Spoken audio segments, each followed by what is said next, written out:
Good afternoon, sir. I am Francis David Jagumana from B2 Group 3, and I am here to interview a grade 7 student.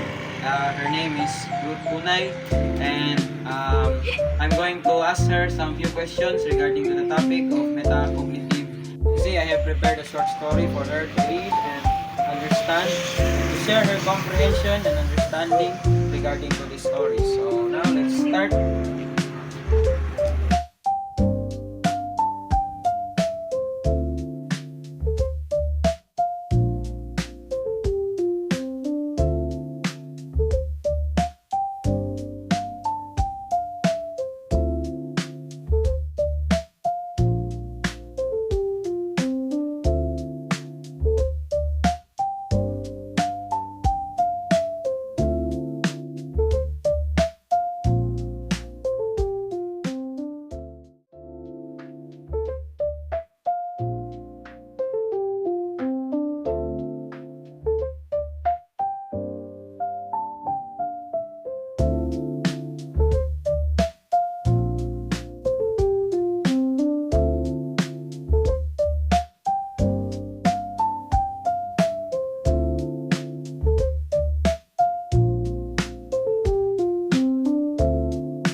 So, good evening, sir.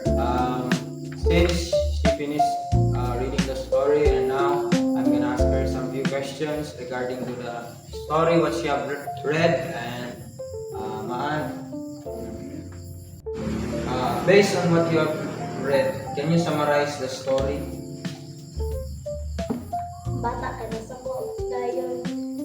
Siyempre kaso ko, daghan na kayo taong nakasakit nga na nag-care of nag-love sa iya. So, mo sa'yo kaso ko, ato siya sa'yo mama, sa iba na ko siya sa'yo mama, kalma siya. Sa din na namin si Jesus, there's nag-ano din siya. Yay!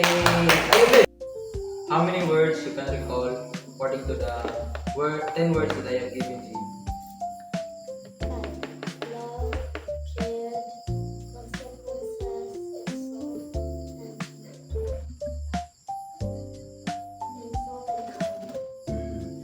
So, ikaw, kanang i-elaborate sila one by one. love is because of heart. Mag-pero for example, kanang love sa mga mama, papa, basta kanang care, is kanang siyang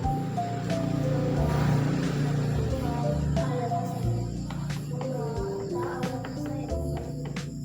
Basta kanang mag-guidance mo na siya after sa inyong mga actions na pagbuhat. Or itawa na siya result. Tapos, insult is kanang na siya mga dinimaayo kung gingon sa mga sa katawan.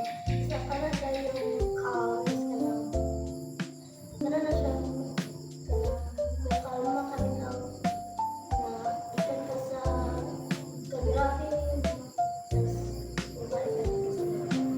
Yay! Pandai.